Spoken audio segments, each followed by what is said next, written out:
Hello everyone, welcome to SS Odia tutorial. आज आम वाक्यर संज्ञा स्वरूप और रूपांतर जहाँ सब इम्पोर्टाट क्वेश्चन रही से समस्त आज आम आलोचना करवा।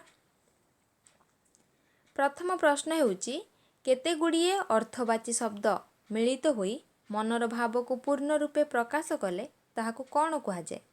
क्रिया, वाक्य, समास, विभक्ति। सठिक उत्तर वाक्य। विशुद्ध वाक्य केतोटी लक्षण परिदृष्ट हुए?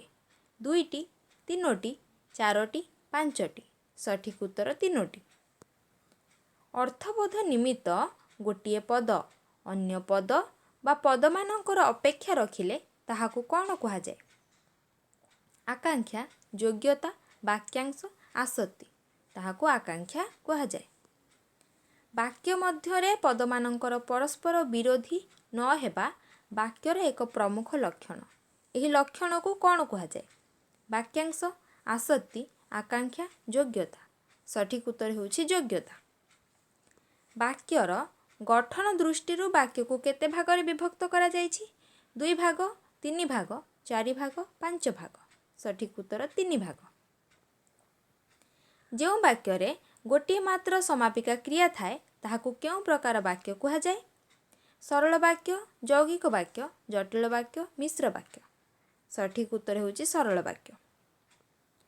से घर को गला, यह क्यों प्रकार वाक्य?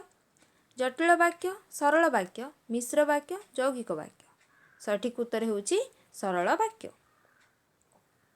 2 बा ततोधिक परस्पर सरल वाक्यर संयोग जो वाक्य गठित हुए ताहाको कौन कहुए?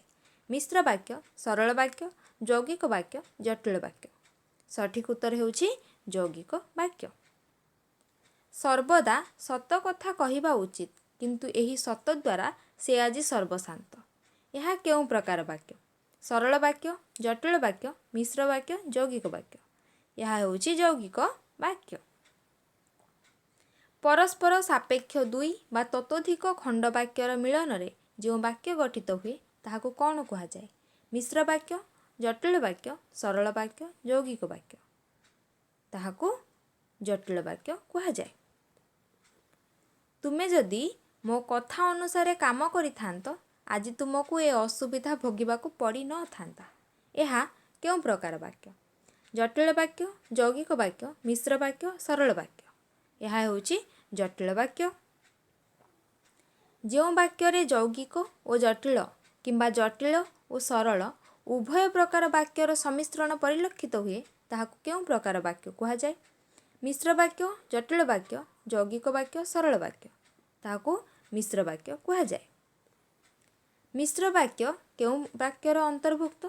सरल वाक्य, जटिल वाक्य, यौगिक वाक्य, खंड वाक्य। मिश्र वाक्य होउछि जटिल वाक्यर अंतर्भुक्त। आजिर शेष प्रश्न, से धनी मात्र सुखी नुहंती, यह क्यों प्रकार वाक्य? सरल वाक्य, यौगिक वाक्य, उपवाक्य, मिश्र वाक्य।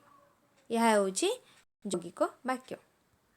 ये थिला आजिर प्रश्नावली जहाँकि वर्तमान आम आलोचना कले। जदि आपण मानक भिडियोटी भल लगी थाए ताहले लाइक करंतु, फ्रेंड मानक सह शेयर करंतु एवं आम चैनल टी सब्सक्राइब करंतु जहाँ फल कि प्रतिटी भिडियोर नोटिफिकेशन आपण माने यथाशीघ्र पाई परिबे। Thank you.